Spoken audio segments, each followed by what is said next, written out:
जय हिंद साथियों। अब बात करने वाले हैं वीडियो भर्ती 2021 के बारे में। कुछ ही दिनों में आपकी वीडियो भर्ती के डॉक्यूमेंट वेरिफिकेशन स्टार्ट होने वाले हैं और इस डॉक्यूमेंट वेरिफिकेशन में एक महत्वपूर्ण दस्तावेज, एक महत्वपूर्ण फॉर्म जो आपको फिलअप करना है, जिसका नाम है स्क्रूटनी फॉर्म। सभी कैंडिडेट को ये फॉर्म फिलअप करना है। ध्यान रहे इस फॉर्म में कोई गलती ना हो।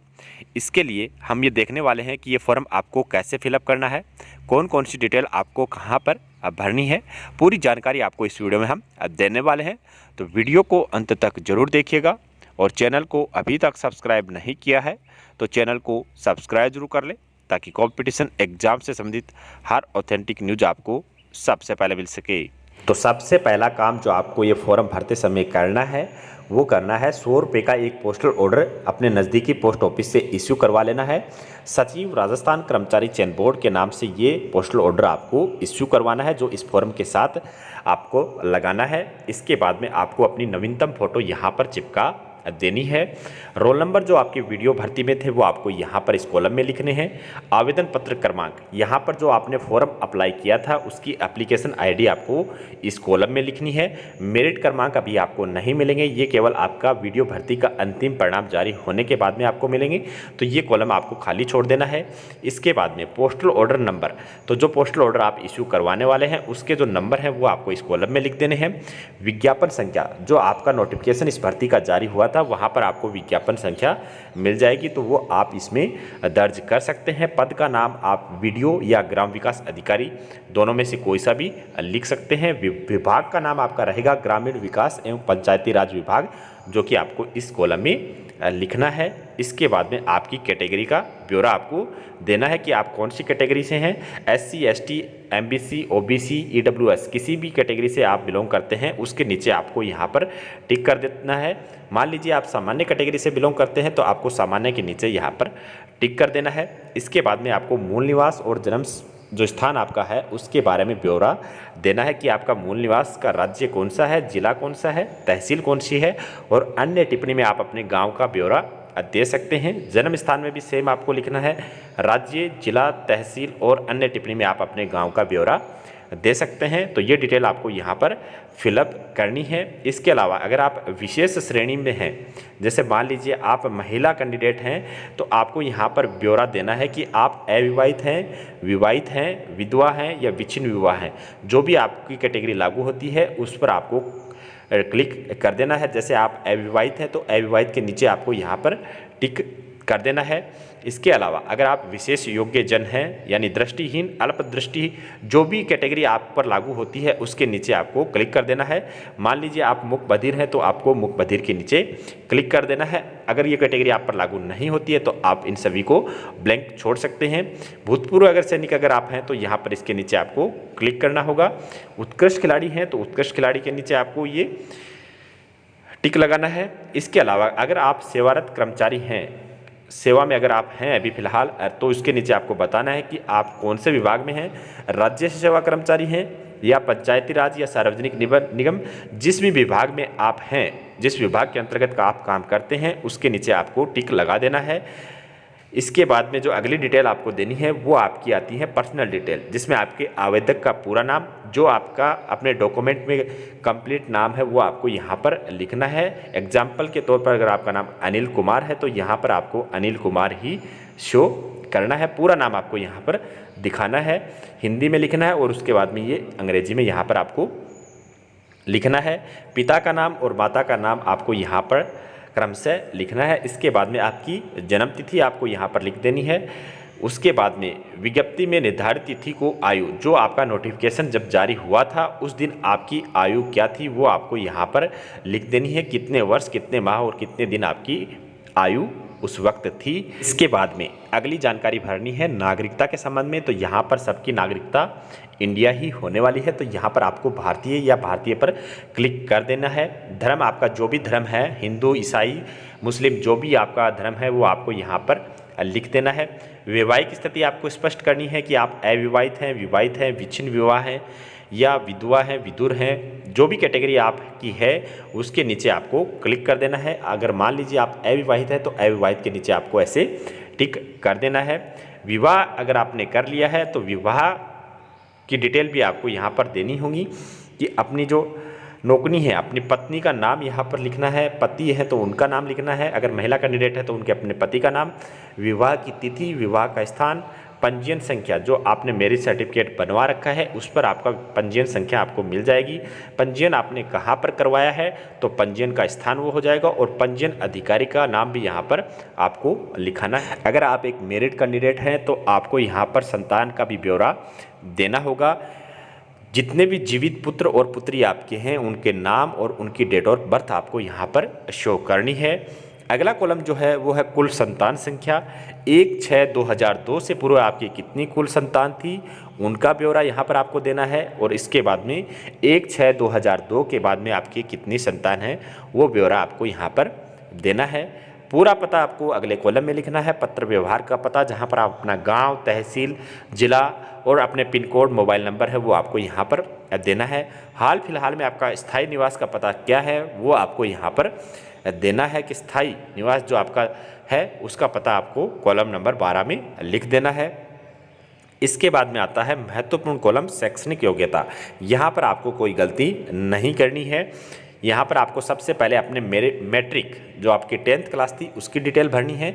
यहाँ पर आपकी 10th क्लास की डिटेल आ जाएंगी, उसके बाद में हायर सेकेंडरी 12th क्लास की, और उसके बाद में आपकी जो स्नातक BA, BSc, BCom या फिर इसके अलावा आपने अगर BTech वगैरह कर रखी है तो उसकी डिटेल आपको यहाँ पर सबसे पहले फिल करनी है। यहाँ पर आपके कुल प्राप्तांक कितने प्राप्त हुए और यहाँ पर कुल अंक कितने थे उस एग्ज़ाम में, वो डिटेल आपको भरनी है, तो वो आपका प्रतिशत निकल कर आ जाएगा। यहाँ पर आपकी श्रेणी और किस वर्ष में वो एग्ज़ाम आपने क्लियर की, ऐच्छिक विषय आपके कौन से थे, कोर्स की अवधि यानी आपकी ये जो अगर 10th क्लास थी तो वो कब से कब तक चली, रोल नंबर, इसके बाद में आपने कौन से बोर्ड से ये एग्ज़ाम क्लियर की और उस एग्ज़ाम के रोल नंबर आपको यहाँ पर फिलअप करने हैं। तो ये जानकारी आपको बिल्कुल सटीक रखनी है, कोई भी गलती आपको इनमें नहीं करनी है, वरना आपको थोड़ी बहुत दिक्कत का सामना करना पड़ सकता है। इंटर्नशिप यदि अगर आप पर लागू होती है तो उसकी डिटेल आपको यहाँ पर फिलअप करनी है। इसके बाद में ये रजिस्ट्रेशन विवरण है तो ये मैक्सिमम कैंडिडेट पर लागू नहीं होगा, ये कॉलम आप खाली छोड़ सकते हैं। अगला कॉलम भी कोई खास नहीं है। पद हेतु आवश्यक अनुभव प्रमाण पत्र, तो ऐसा कोई अनुभव प्रमाण पत्र यहाँ पर इन्होंने नहीं मांगा है, तो ये कॉलम भी आप खाली छोड़ सकते हैं। इसके बाद में 16 नंबर जो कॉलम है, अतिरिक्त विस्तृत सूचना, अगर आपने कहीं पर काम किया है इस विभाग से संबंधित वो डिटेल आप यहाँ पर फिलअप कर सकते हैं, लेकिन मैक्सिमम कैंडिडेट ये कॉलम भी खाली छोड़ने वाले हैं, तो ये आप खाली छोड़ सकते हैं। इसके बाद में यहाँ पर आपको अपने साइन करने हैं, आवेदक के पूर्ण हस्ताक्षर पर आपको यहाँ पर साइन कर देने हैं। स्थान अपने गांव का नाम लिख सकते हैं, और डेट, जिस डेट को आप ये फॉर्म भर रहे हैं वो डेट आप लिख सकते हैं। अगली जो सूची है जो आप डॉक्यूमेंट अटैच करने वाले हैं उसकी सूची है, तो इसमें सबसे पहले यहाँ पर आपके जो मैट्रिक, हाई सेकेंडरी और ग्रेजुएशन जो भी आपकी डिग्रियाँ हैं वो आपको यहाँ पर संलग्न करनी है, उन पे नंबर डाल देने हैं, और वो जारी कब हुए हैं वो आपको यहाँ पर डिटेल भरनी है। तो सबसे पहले आपके मैट्रिक की जो सर्टिफिकेट है या फिर मार्कशीट जो आपके पास है वो जारी कब हुई थी, और उसके जारी क्रमांक आपको यहाँ पर लिखना है, वो डेट आपको लिखनी है। इसके बाद में हायर सेकेंडरी की जारी क्रमांक और यहाँ पर वो दिनांक क्या है वो लिखनी है। इसके बाद ऐसे ही आपको BA, BSc, BCom और BTech की डिटेल जो है, आपका डिग्री कब इश्यू हुई, कब आपको मिली, वो डिटेल आपको यहाँ पर लिखनी है। इसके बाद नीचे जब आप चलेंगे, इसके अलावा अगर आपने कोई डिग्री कर रखी है MTech वगैरह तो उसकी जानकारी भी आप यहाँ पर देख सकते हैं। इसके बाद में अनुभव प्रमाण पत्र में आपको कोई डिटेल यहाँ पर फिलअप करने की ज़रूरी है नहीं, बाद में आप ये कॉलम खाली छोड़ सकते हैं जो बीच में कॉलम मैंने बताए हैं। इसके बाद में जो अगला डॉक्यूमेंट आता है वो है आपका मूल निवास प्रमाण पत्र, तो इसकी जानकारी आपको देनी है। मूल निवास प्रमाण पत्र के रजिस्ट्रेशन नंबर और वो जारी कब हुआ है वो डिटेल आपको यहाँ पर इसके सामने फिलअप कर देनी है। सेम जाति प्रमाण पत्र की डिटेल आपको यहाँ पर फिलअप करनी है।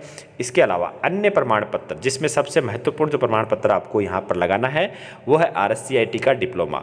RSCIT के डिप्लोमे का प्रमाण पत्र यहाँ पर आपको लगाना है। तो ये जितने भी आपकी शैक्षणिक योग्यता से संबंधित प्रमाण पत्र हैं ये आपको साथ में अटैच करने हैं। तो अगली जानकारी देखते हैं कि कौन सी आपको फिलअप करनी है। तो यहाँ पर आपको शिक्षा संबंधी प्रमाण पत्र देना है। ये उन सभी कैंडिडेट पर लागू होता है जब फॉर्म अप्लाई किए गए थे तो वो अपने डिग्री के अंतिम वर्ष में शामिल थे, तो उनको यहाँ पर अपनी डिटेल भर के अपने हस्ताक्षर करने हैं और जिस संस्था से उन्होंने डिग्री हासिल की है उस संस्था प्रधान के हस्ताक्षर उनको यहाँ पर करवाने हैं। इसके अलावा आप राजपत्रित अधिकारी के साइन भी यहाँ पर करवा सकते हैं।